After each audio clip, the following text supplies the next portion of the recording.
Okay guys, welcome to the new video. Before starting the actual video, I have an announcement to be done. I have started a tutorial, okay, like it's a Zoom class, okay, 1 hour Zoom class every day, and the only fees is 500 rupees per month. In this tutorial, I'm just going to cover biology for now. The need students, okay, if you are in the 11th or 12th standard, also you can join these classes. If you are upcoming 11th, if you have passed the 10th and you are taking admission in 11th and all, you can join for bridge course purpose also. But in bridge course, I'm not just going to take about biology, it's about the whole science like physics, chemistry and biology. Okay, so starting with the video. In this video, I'm going to explain you about parts of flower, that is calyx, corolla, androecium and gynoecium. Okay, so starting with the topic, parts of flower. Each flower normally has four floral whorls. That's calyx, corolla, androecium, and gynoecium.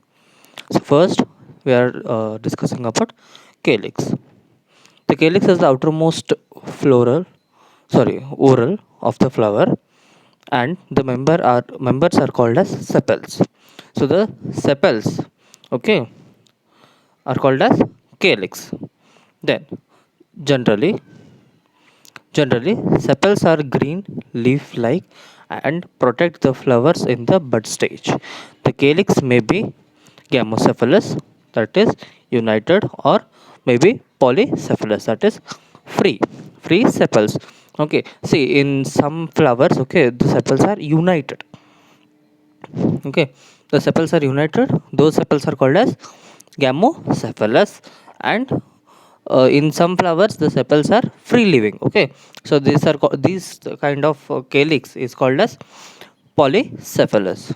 Okay, then coming to corolla, that is petals. Corolla is composed of petals. Petals are usually brightly colored to attract insects for pollination. So what is the main function of corolla, that is petals, is they are brightly colored for what? To attract the insects for pollination. So what is pollination? uh, if you know the answer, please comment it down in the comment section.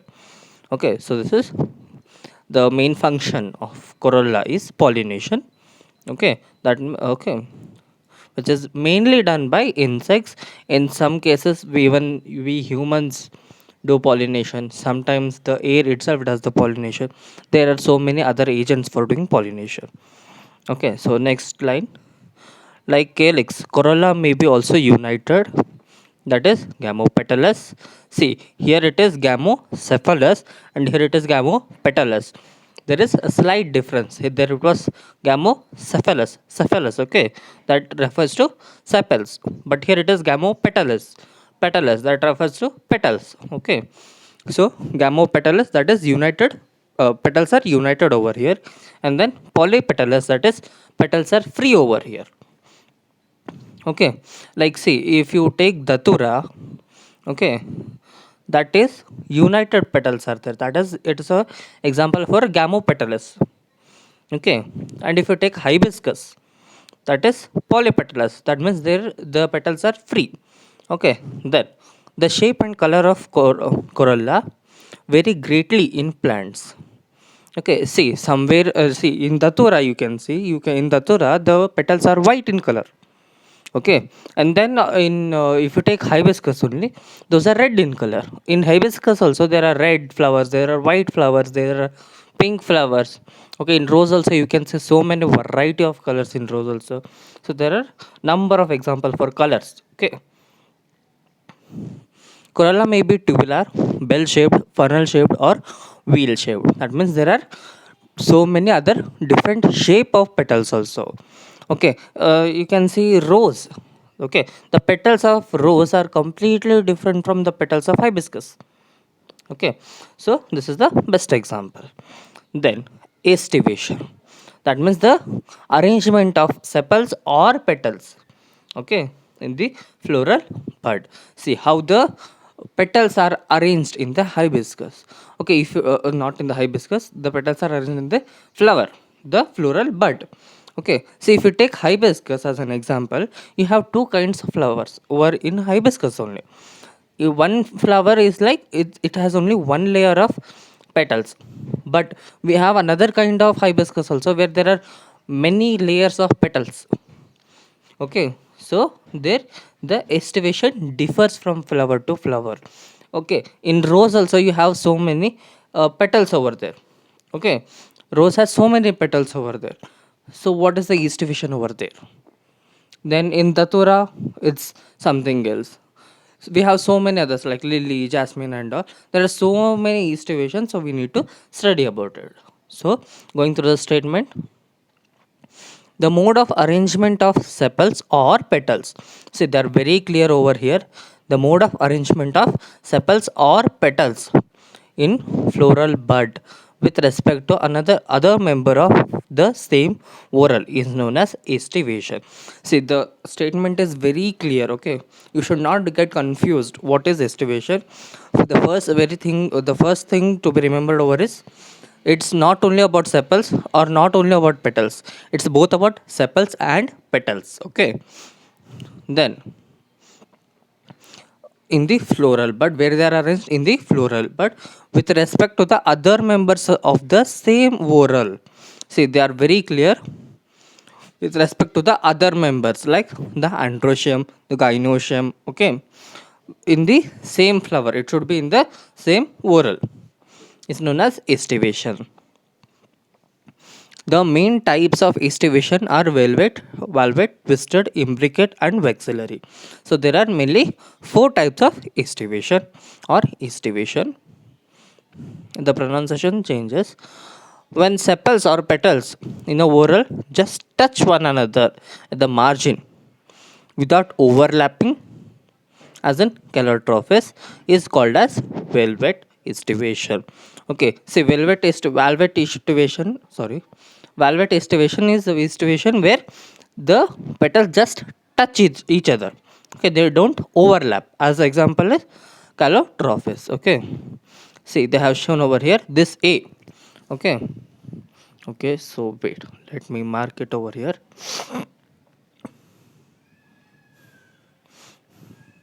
See this A.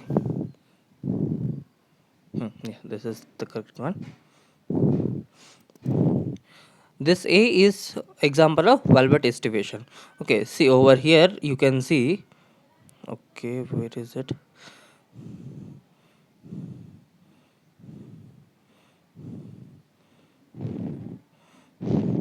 See, the petals are just touching each other. See, you can find a bit of gap over there. Okay, so this is what you call as velvet estivation. Then next, if one margin of the appendage overlaps that of the next one, and so on, as in China rose, ladyfinger, and cotton, it is called as twisted. Okay, so there is a bit twist. Okay, as like it's as simple as velvet estivation, but with a little twist. Okay, what is the twist? In velvet estivation there is just touching of petals. Okay, but in twisted, okay, there's a little twist. What is that twist? They overlap each other. Are you getting it? They overlap each other. Then if the margin of the sepals or the petals overlap one another but not in any particular direction, as in cassia and gulmohar. Okay, as in Gulmohar. The estivation is said to be imbricate estivation. So imbricate estivation is just like twisted estivation only. But what is the difference between twisted estivation and imbricate estivation?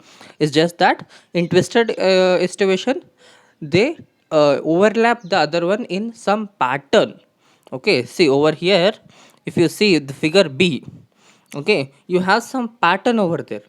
Okay, see, if we take a petal A, okay, let me take this has to be A and this has to be B. Okay, so A, one corner is, like at the above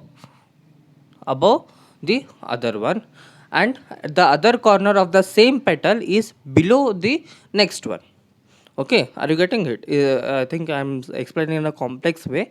If you see the figure, it's very much clear. Okay, it follows a specific pattern for overlapping also. But in imbricate, there is no pattern. Okay, you can see it. I think if I clear, yeah. Now you can see. Okay,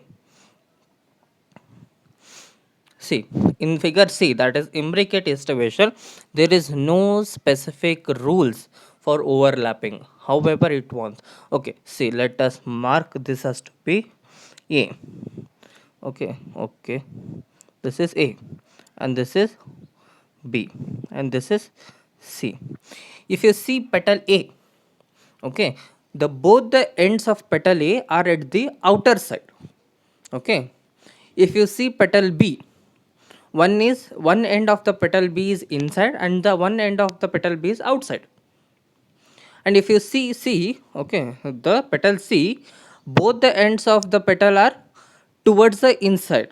Okay, so over here you can see that there is no specific, okay, manner, or like there is no system over here. So as they want, they are overlapping. Okay, so I think I should be removing this. Okay. Then coming to the last estivation, that is axillary estivation. In P, in B flower, there are 5 petals. The larger, the largest overlaps the 2 lateral petals, with which in turn overlaps the 2 smallest anterior petals. This type of estivation is known as waxillary or papillonaceae. Papillonaceous. Okay, that means why they have called it as to be papillonaceous, because it is highly seen in the family Papillonaceae. Okay, so it is also called as papillonaceous. So what they are explaining in this maxillary estivation is that there are mainly 3 categories of petals or sepals over here.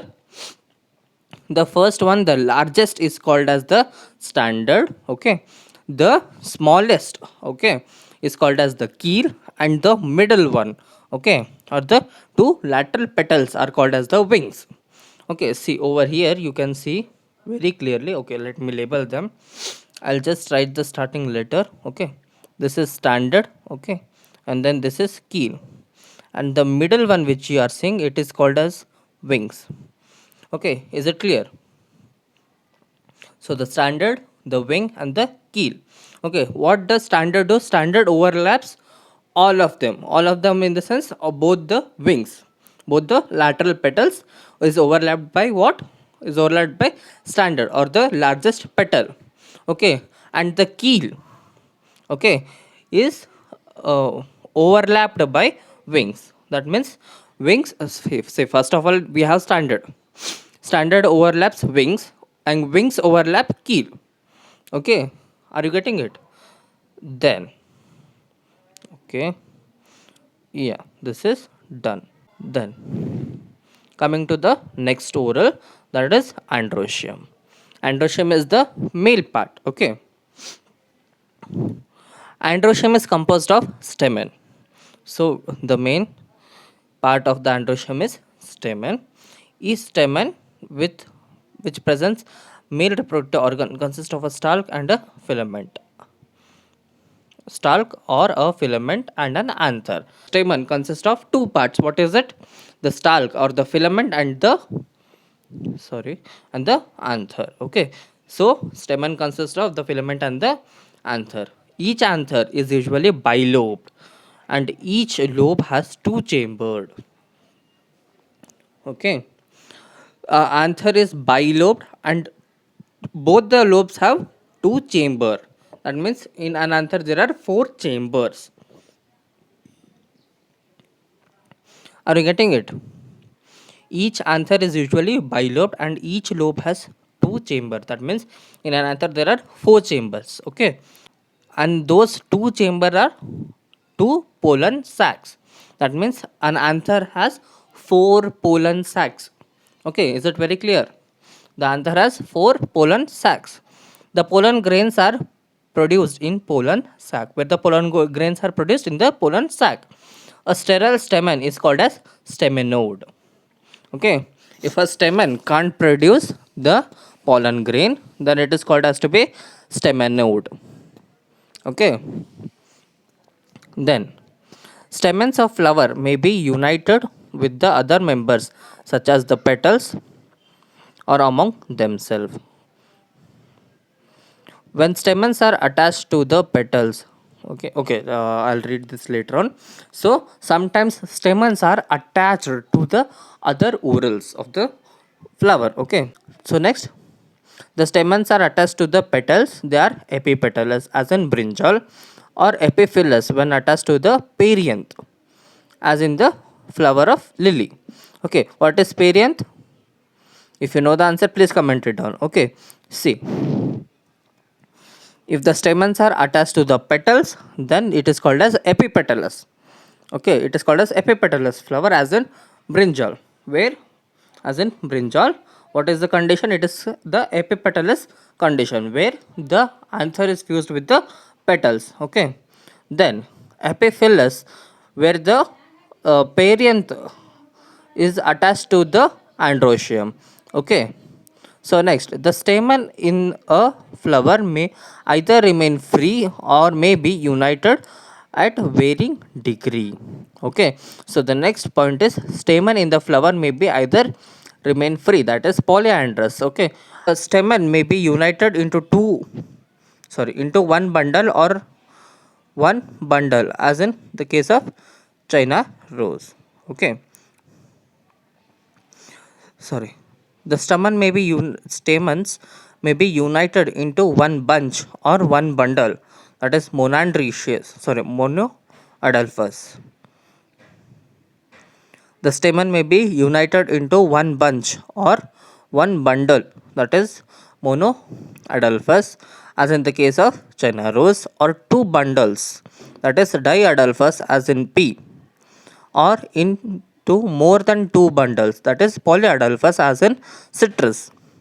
Okay, they may be variation in length of filament within a flower. Okay, as in mustard. Okay, so they are saying us about the cases of androecium. See, somewhere some flowers, okay, have stamens united with the petals, that is epipetalous condition. In some flowers, okay, they have androecium, that is the stamen, okay, attached with the perianth. Okay, in some flowers there is one bunch or one bundle of androecium, that is monoadelphous. In some there are two bundles, that is diadelphous, and in some there are many bundles, that is polyadelphous. Okay, then, and they are also saying that the length of the filament in a flower, within a flower, may vary. That means there can be various length of the filament within one single flower. Then coming to the gynoecium. Gynoecium is the female reproductive part of the flower and is made up of one or more carpel. Okay, so the functional unit of gynoecium is carpel, and there may be one or more carpel in one single flower. A carpel consists of three parts, namely the stigma, style, and the ovary. Ovary is the enlarged basal part on which lies the elongated tube, the style. The style connects to the ovary to the stigma. The stigma is usually at the tip of the style. Okay, so they are saying about the, okay, sorry, let me complete the statement. The stigma is usually at the tip of the style and is receptive surface for pollen grains. Okay, so they are explaining about the parts of a single carpel and also where they are situated in one single carpel. So the functional unit of gynoecium is the carpel, and carpel has three parts, that is the stigma, style, and ovary. Okay, the stigma is the receptive organ. Okay, it's the receptive organ of the gynoecium, that is or the carpel. Okay, where the anther, sorry, not the anther, the pollen grain comes and lands over. Okay, then there is a long filamentous structure, that is the style, which connects both stigma and ovary. Then ovary is an enlarged basal part over which the style is present. Then coming to the next point, each ovary bears one or more ovules attached to the flattened cushion like placenta. Okay, so each ovary has one or more ovules. Okay, one ovary may be having one, two, or more than two ovules. Okay, attached to the flattened cushion like placenta. When more than one carpel is present, then sorry, when more than one carpel is present, they may be free. Okay, and are called as apocarpus, or and they termed as syncarpus when the carpels are fused, as in mustard and tomato. After fertilization, the ovule develops into seed, and ovary matures into fruit. Okay, so they are explaining about ovary, mainly about the ovary. So what they are saying, the first thing is that the ovary has may be having two or one or more ovules attached to the cushion like placenta. Then if there are more than one carpel present, okay, then they may be free living or may be fused with one another. If they are free living, they are called as apocarpus. Okay, and if they are fused, okay, they are called as syncarpus. Okay, then after fertilization, what the ovule develops into and what the ovary develops into is the very important point over here. Ovule develops into seed, and the ovary develops into the fruit. So the part which we are eating is ovary, and the thing which we are throwing out is ovule. And this ovule, okay, develops into the seed, and then this seed develops into a new plant or a new tree. Then coming to the next topic, that is placentation. This is the very important and very interesting part of this chapter. Placentation. The arrangement of the ovules within the ovary is known as placentation. So, what is human placentation? The arrangement of ovules within the ovary is known as placentation. The placentation are of different types. So, there are different types of placentation also. So, what are those? The marginal, axial, parietal, basal, central, and free central. So, there are how many types? There are five types. That is marginal, axial, parietal, free central, and basal. Okay. In marginal, so explaining each and every placentation. In marginal placentation, the placenta comes from a ridge along the ventral surface of the ovary, and the ovules are born on this ridge, forming two rows as in P. Okay, so the best example for marginal is P. See over here, you can see. Okay, this A. Okay, this is marginal placentation, where this is the margin, and to this, okay, let me take, this is the margin and this is the placenta, and over here the uh, fruits or the ovules, not the fruits, the ovules, the seeds are attached.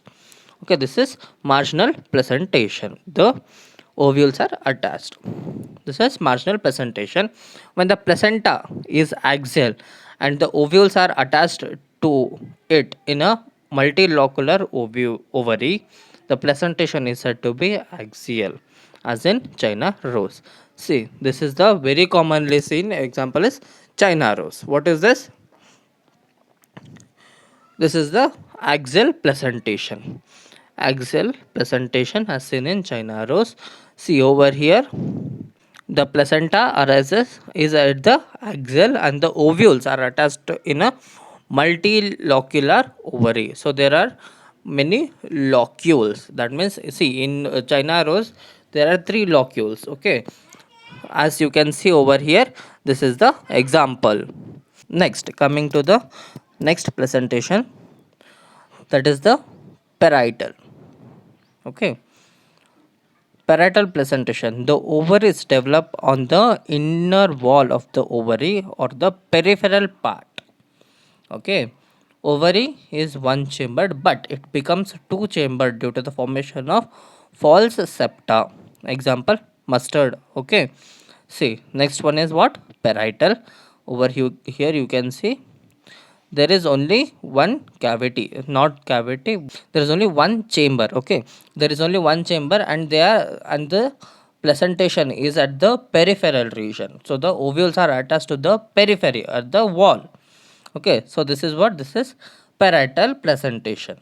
Next, when the ovules are born on the central axis and the septa are absent, as in prime rows, the placentation is called as to be the free central. Okay, see, as you can see over here, see, the center is there and there is no attachment to the peripheral region. Okay, so this is free central kind of presentation. And then coming to the last one, at the basal. Okay, in the basal presentation, the placenta develops at the base of the ovary and a single ovule is attached to it, as in sunflower or as in marigold. Okay, so this is basal presentation. Over here in this figure, in the last figure, that is the E figure, you can say this is the basal presentation. There is only one seed. Okay, so if you have understood my explanation, please subscribe to my channel and comment, hit the like button and share to your friends so that they can. Thank you.